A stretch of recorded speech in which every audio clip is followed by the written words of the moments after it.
marketing, entrepreneurship, and all things small business.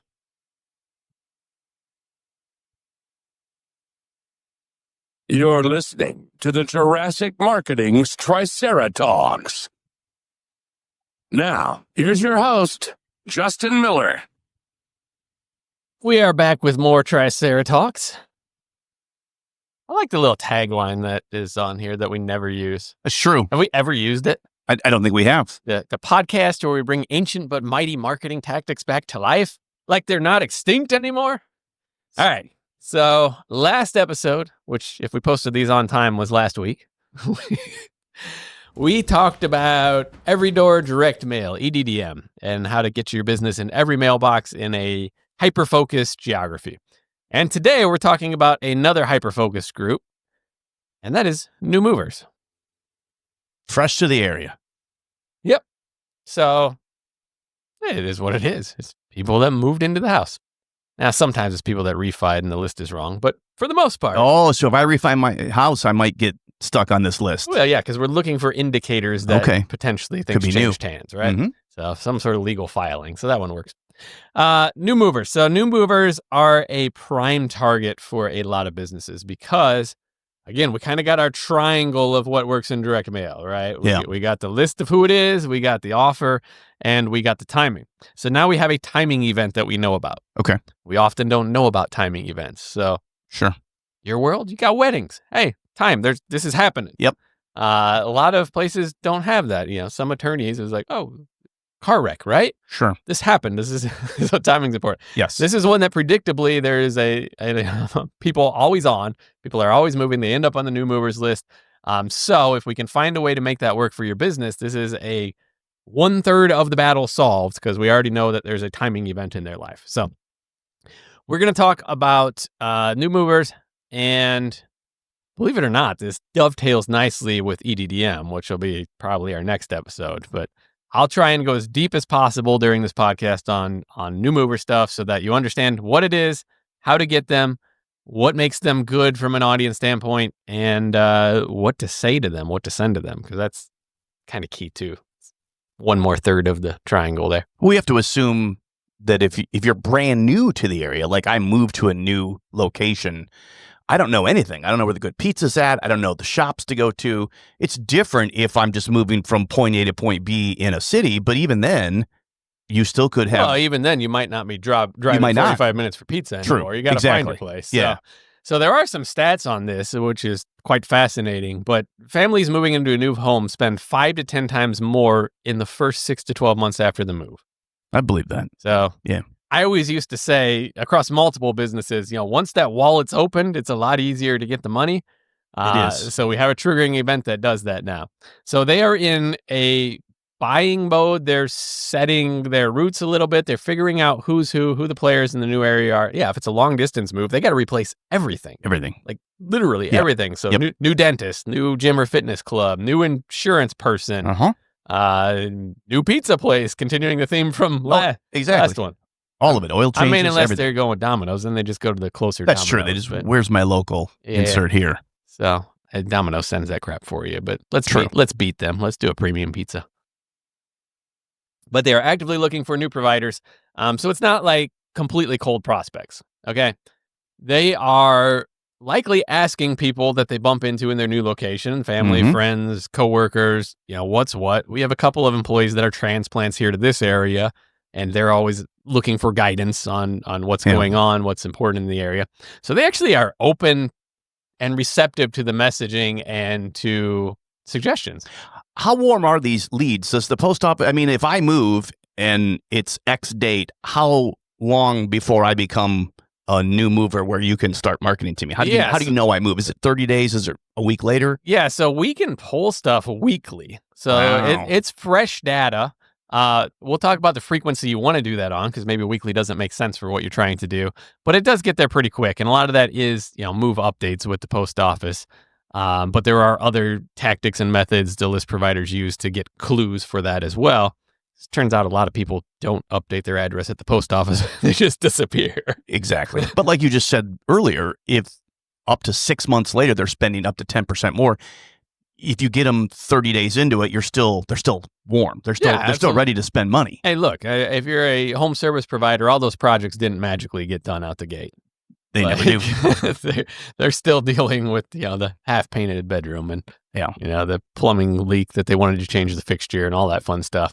So, I mean, if you think about, like, last time you moved, and mine was a very short move, so I didn't have to replace a lot of people. But, did you pack up your other vendors? Which ones did you keep? Did you keep your attorney? Did you continue going to the same coffee shop? Do you call the same plumbing company? If you're in the same metro, maybe. I'm the same as you. I moved like a mile the last time. So nothing changed. Even like the gas station. Yeah, it was halfway between the two houses. So I haven't had that for probably 20 years where I had to go like re-find everybody. Yeah. Which it's kind of fun maybe for a while. And then it's not so, like, finding a new dentist isn't fun, but maybe finding a cool pizza place. Yeah, but I mean, it's like a necessary thing you got to do because you got to. I think if we just move you to the outskirts of the metro, you'd be forced to replace most of those. That's probably true. Yeah. Yeah. We'll get you out there by the old Iowa 80 truck stop. And then I can get everything right there, can't I? Yep. So the further you move, the more new ones you'll need. And a great portion of the people that are moving and hitting the new movers list are more than just a local move. And even if they were a local move, there probably still is some response here. But let's dig into the nitty-gritty of new mover campaigns, how they work. So number one, we got to get the list.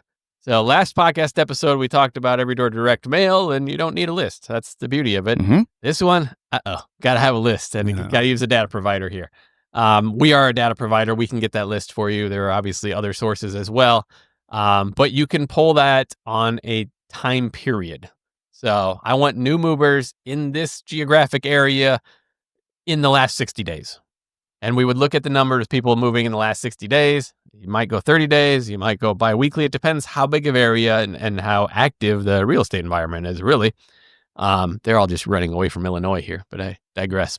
So we want to pull that on a regular frequency. And the first time you do this, you're going to have to probably do some guess and check, come up with an idea of how many makes sense as a minimum to mail, and then see how far geographically or how far time-wise we'd have to go to make that work, right? So we can pull that data for you, and our account execs will be happy to get some sample data. Number two, we craft the welcome package, which is what we're mailing. Mm-hmm. And this doesn't have to be complex. I don't get scared by welcome package. No. I'm not necessarily going to send everyone that moved into the area a gift just out of the blue.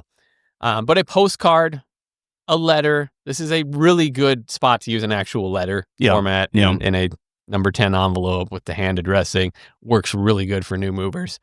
Even small gifts. So magnets. You mentioned stuff being on your fridge. Yeah. Well, maybe the pizza shop actually sends the magnet and, there you go. And it's up there. And by the way, we sent the magnet for the tree company too. The trees don't move, it turns out. So we want to send them something that they will stick around and lets them know, essentially, welcome to the neighborhood. And here's something of value to you to hold on to. Mm-hmm. Could be a coupon again, could be something like that, but something to hold on to. And then we get timing, which was a question of yours earlier, is, how quick do they get it? Well, in this case, how long do we want to follow them, or how quickly do we have to get to them? So from the provider side, 30 to 90 days is really our sweet spot. So we don't necessarily have to be there the day they move in. Mm-hmm. It turns out they're pretty stressed. They're pretty busy. You might not want to beat that first week or two. You're right. Yeah. So we somewhere in 30 to 90 days, we want to repetitively hit them. Surprise, we're going to talk about repetitively hitting them. But we do want to hit them before they're established in their habits. Yeah. So before they've, gotten pizza from the same place 5 times, before they've already had a problem with, HVAC or electrical. Yeah. We want to be there before that happens. And the beauty of new mover campaigns, this is very similar to every door direct mail, is once we have the campaign, we can put it on autopilot. Okay. So there's always people coming and going. We can put kind of some budget constraints in how often we mail. And this is another campaign that runs in the background. Like, this is an autopilot one once it's done. So every 30 days, we're going to mail the new movers for this area. This is going to be our neighborhood. And every 30 days, if someone moves, we send that first piece out. Yep. I'm beginning now to see some of this because I'm thinking I have, over the last couple of years, it doesn't happen as much now, but you're right. every dentist in Bettendorf, Iowa sent me a postcard wanting to know if I needed dental services. There you go. And then chiropractors, and now just at the time I'm like, oh, stuff I don't need. I got a dentist. But now I understand that because it was fairly consistent, and then it would stop after about 5 months. Yeah. Done. Well, as far as the new mover messaging, it should have stopped. Yeah. We can talk about whether or not they should have kept mailing every door direct mail. But yeah, essentially, if they do that, you have a really good shot of becoming a lifetime provider for that household, at least until they move out of the area. Mhm. So that makes this an extremely valuable proposition, because we don't often get a chance where we know that previous providers have been kicked out the door. We do a lot of campaigns where we're marketing in hopes that at some point in the next 3 to 5 years, another provider screws up and we can make those profitable. In this case, we know that if it was geographically convenience-based, it's an open playing field, right? That doesn't happen a lot. So this is stacking the deck in your favor. Other services that can use this, again, local service providers, HVAC, landscapers, pest control is one we've worked with before. Things that weren't necessarily critical to your move-in, but are going to be in that time frame. Obviously, if there was a termite infestation, your realtor probably recommended someone, right? Although you'd be surprised. But let's say, the retaining wall is starting to fall over on the property and we got a concession on purchasing that. That wasn't probably critical to deal with the first week, but someone's going to get that service. So locking in contracts for things like that before competitors even know or knock on the door that someone new is there is awesome. So beautiful part about this is this can work for high value service providers, which is great because, like one landscape job, it could pay for half a year or more of new mover mailings. Mm-hmm. Now, yes, we want you to get more than one, but if you got just one, the thing can still be profitable, which is amazing. So let's talk about how we stand out. So we kind of know who we're going to. We know the psychology of why. Let's talk about what we're going to send them. So if we got new movers, first off, personalization matters. We're going with a welcome to the neighborhood thing. It should be familiar. It should be friendly. This is a great use for handwriting, handwriting cards or handwriting addresses on the envelope. This is a piece that we want actual stamps on for sure. We don't want this one to look bulk. Every door direct mail, you can get away with mass postcard. There you go. This one is probably, depending on your service, worth investing a little more into the piece itself. So personalization matters. Next, make the offer irresistible. So